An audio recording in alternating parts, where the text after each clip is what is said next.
So hello and welcome guys, मेरा नाम Umar Sophie है और ये मेरा यूट्यूब चैनल है। आज हम अपना दूसरा वीडियो स्टार्ट करते हैं जिसमें आपको मैं एक्सप्लेन करूंगा कि अरे बेटे, तुझे थकान नहीं लग रही क्या?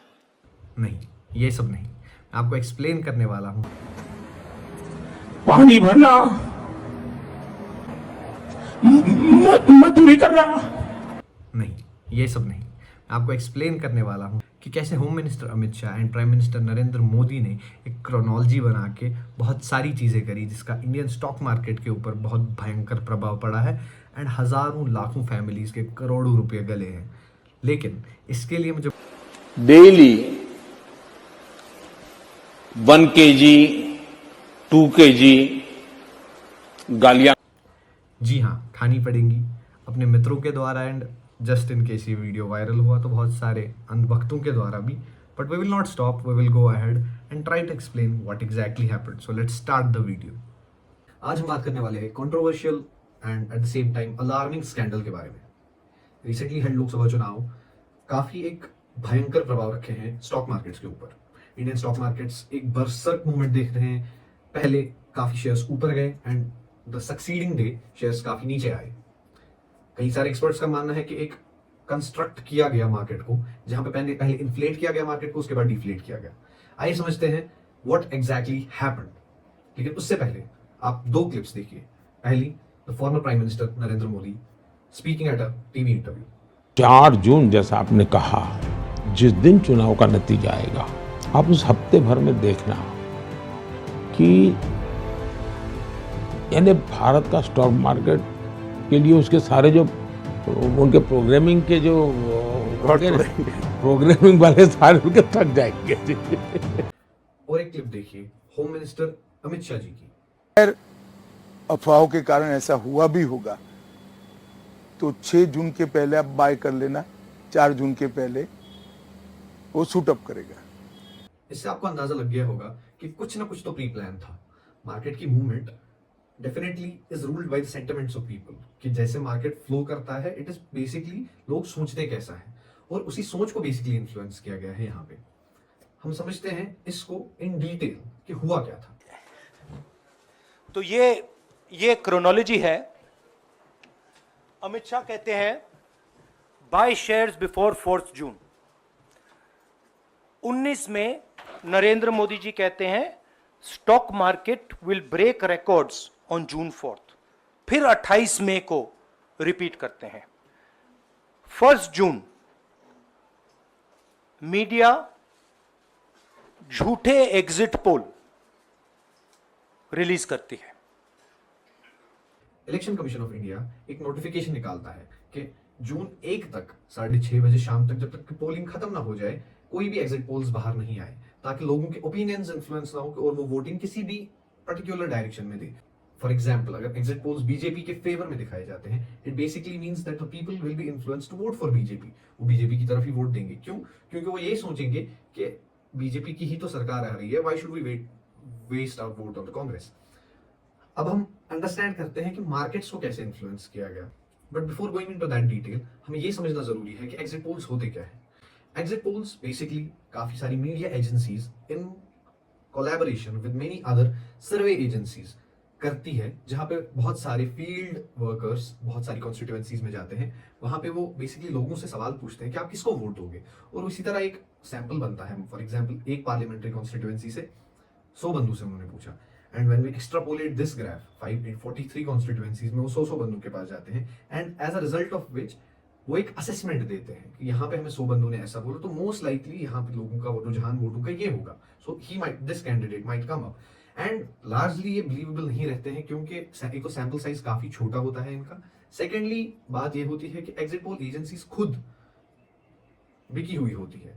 अगर हम एग्जाम्पल ले एक्सिस माई इंडिया, जो कि एक इंडिविजुअल प्रदीप गुप्ता रन करते हैं, उन्होंने आज तक और इंडिया टुडे ग्रुप, जो कि इंडिया के बहुत बड़े मीडिया हाउसेज हैं, उनके साथ पार्टनरशिप में एक एग्जिट पोल निकाला, and they showed around 350 plus seats to BJP, while they showed I think around 157 to 160 seats for India Airlines, which was very far from reality. We were expecting कि एक tough fight होगी। ये मैं ही नहीं expect कर रहा था, बहुत सारे लोग और एक्सपेक्ट कर रहे थे।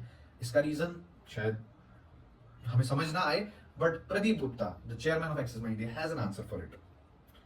सुनिए। Let's be serious. Forget numbers for a moment. Yeah, it is more competitive. It is much more competitive than 2019. And forget the 19, it is more competitive. Okay. Compared to 2019, both with regard to BJP, both with regard to Congress, I think yes, it is definitely a more competitive election. And since I have expressed my view about what is the scenario for likely scenario for NDA as I see now, in all probability Congress is improving its tally compared to what Congress tally was in 2019. तो काफी funny चीज है, प्रदीप गुप्ता जो कि खुद कहते हैं कि काफी क्लोज कंपटीशन हो रहा है, we can not even guess the winner till the last vote is casted, then how does everything change within a night? जनता को आप मूर्ख समझना बंद कर दीजिए।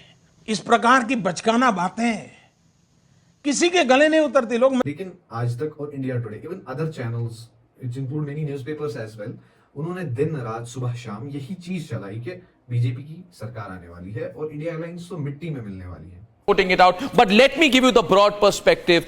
If these numbers are correct, Mr. Narendra Modi comes back as the Prime Minister of India for a third term with a stronger NDA, with a strong... झूठ बोलो, बार बार झूठ बोलो, जो भी बोल सकते हैं सब झूठ बोलो, जहां भी बोल सकते हैं झूठ बोलो, जितनी बार बोल सकते हैं झूठ बोलो, किसी भी विषय पर बोलो तो सिर्फ और सिर्फ झूठ बोलो, एक ही काम, झूठ बोलो, झूठ बोलो, झूठ बोलो, बार बार बोलो, बार बार बोलो, बार बार बोलो, हर जगह पे बोलो। वोटिंग बिहेवियर काफी इन्फ्लुएंस हुआ।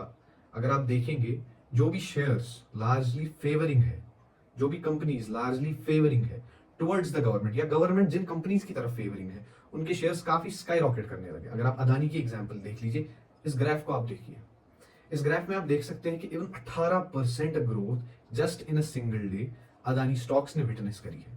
और ये अदानी के खाली एक स्टॉक ने विटनेस नहीं करी है, चाहे वो पोर्ट्स ले लो, चाहे वो आप अदानी पावर ले लो, अदानी एनर्जी ले लो, every single stock skyrocketed मतलब काफी इतना ज्यादा इजाफा हुआ इन स्टॉक्स में, जो कि काफी हिस्टोरिकल था। 18% एक दिन में एक स्टॉक का बढ़ना इज वेरी अनप्रेसिडेंटेड। इतना तो शायद आपको एफडी 5 साल में भी नहीं दे सकती। सो इसके लिए गवर्नमेंट ने बेसिकली कोई एक्शन नहीं लिया। यहाँ पे बेसिकली क्या किया जा रहा था, स्टॉक्स को मैनिपुलेट किया जा रहा था। फॉर एग्जाम्पल, अगर मैंने 1 करोड़ रुपया अपना कमा के और मैं वो स्टॉक्स में इन्वेस्ट करता हूँ, and this happens as per the wish of prime minister Narendra Modi and as per the directions और advice of mister Amit Shah, मैं इसको इन्वेस्ट करता हूँ 1 जून से पहले, ठीक है, and I buy some shares and I let the market go as it is. तो दोस्तों इससे होता क्या है, largely for example if I have 1 crore rupees, मैंने अदानी के शेयर्स ले लिए एग्जिट पोल्स के आने से पहले, जैसे कि prime minister and home minister ने कहा। When I bought the stocks, what I'm actually doing is that कि मैं मनी को एक्सपेक्ट कर रहा हूँ फ्लरिश करने की, और मार्केट उठ भी रहा है। लेकिन there are many other people जो कि इन्फ्लुएंस होते हैं ट्रेंड को देख कर, ना कि ट्रेंड से पहले। बहुत सारे इन्वेस्टर्स ऐसे थे जिन्होंने जब अदानी देखा उड़ते हुए तो उन्होंने काफी सारे शेयर्स खरीद लिए। फॉर एग्जाम्पल, अदानी एंटरप्राइजेस का शेयर 3700 तक भी गया, and there must be some buyers, हजारों बायर्स इनफैक्ट होंगे जिन्होंने 3600 पे भी लिया होगा। But what happened next day, results जब आए तो they were far from the reality of the exit polls. काफी टफ फाइट मिली है बीजेपी को। इवन मतलब BJP itself could not even secure majority, और खुद से वो गवर्नमेंट नहीं बना पाए, उनको सहारे की जरूरत पड़ी 2 अदर पार्टीज की। लेकिन इस बीच में क्या हुआ, इस बीच में ये हुआ, जिस बंदे ने 3600 पे शेयर लिया था, he has actually lost a lot of money, क्योंकि अभी वो शेयर 3000 पे चल रहा है। एंड कुछ लोगों ने तो स्ट्रेस सेल आउट कर दिया, क्योंकि कभी वो शेयर 2900 पे भी गया on the day of election results, and when he sold it at 2900। 3600 पे खरीद के आप 2900 का बेच रहे हो, तो आपको अराउंड 700 रुपए का नुकसान हो रहा है, which is a huge loss given कि आप बहुत सारे शेयर्स खरीद रहे हो। It's not just a matter of one single share। तो इसके लिए वॉर्न किया गया था अरविंद केजरीवाल जी ने एक रैली में। उन्होंने ये कहा था कि ये स्टॉक मार्केट से अपना पैसा निकालना चाहते हैं। It's why, because they are trying to influence the exit polls. एक थ्योरी ये चल रही है कि इन्होंने इतना ज्यादा सीटें इसलिए दिखाई क्योंकि इनके लोगों ने शेयर मार्केट में इन्वेस्ट कर रखा है, और कल जब शेयर मार्केट खुले तो बम्पर होगा, तो ये अपने शेयर बेच बाच के खुद तो निकल लेंगे बाकी। लेकिन people as always they try to look for money and they lost it। लेकिन इसका जिम्मेवार कौन है? देखिए, there are a lot of agencies that take care of finances of the people and one of them is the SEBI, Securities and Exchange Board of India। तो वो तो हमेशा एक्शन लेते हैं and it is a very predicted behavior। हम यहाँ पे ये नहीं कहेंगे कि कुछ प्री प्लान नहीं था। You have a home minister, you have a prime minister, one of the highest seats of authority of India. वो ये कहते हैं कि हम मार्केट को ऊपर उठाएंगे, and people lost their money primarily because they are trusting him. And Still, there has been no action. Exit poll जो आए उन पे क्वेश्चन भी हुआ, पवन खेरा जी डायरेक्टली कन्फ्रंट कर गए उनको। लेकिन एक बात मैं जरूर कहना चाहूंगा, इस देश की जनता को मूर्ख मत मानिए। ये देश की जनता बहुत समझदार होती है। शेयर मार्केट में कितने लोगों का पैसा डूबा, इसकी वजह से आपको शायद नींद आपकी भी हराम होनी चाहिए, ये मैं जरूर मानता हूं। ये अच्छा नहीं करते आप लोग कि शेयर मार्केट और सट्टा मार्केट को इन्फ्लुएंस करने के लिए आप इस तरह के एग्जिट पोल्स करते हैं। मुझे लगता है ये देश के साथ और लोकतंत्र के साथ बहुत बड़ा धोखा है। जी से फिर मुखातिब होऊंगा, प्रदीप जी, देश और लोकतंत्र के साथ धोखा करना बंद कीजिए। ये अच्छा नहीं है, ये पाप है, अपराध नहीं, पाप है। Yet there is absolutely no shame. Yet there is absolutely no sense of accountability. Yet the poor people have lost their money. क्योंकि जो बड़े इन्वेस्टर्स होते हैं, they usually take calculated risks. उनका इन्वेस्टमेंट प्लान काफी प्लान होता है. They see what is coming. अभी अगर हम देखें इस स्टॉक मार्केट में बहुत सारे छोटे छोटे बच्चे भी इन्वेस्ट करने लगे हैं. We have brokers like Groww, Zerodha, Upstox, ये सब एप्स जो आपके यूट्यूब एड से पहले आपको दिखते हैं, ये सब ब्रोकर एप्स हैं जहां पे बच्चे भी इसको इंस्टॉल करके एक अकाउंट बना के इस पे पैसे डाल के इन्वेस्ट कर सकते हैं. But they little do they understand the cacophony of the politics. Political nexus एक बनाया गया. प्रधानमंत्री नरेंद्र मोदी ने अपना करिस्मेटिक डायलॉग मार दिया, जी मार्केट बम्पर करेगा, but it was far from reality. Market plummet कर गया. And many of those people who believed Prime Minister Narendra Modi lost their lot of money.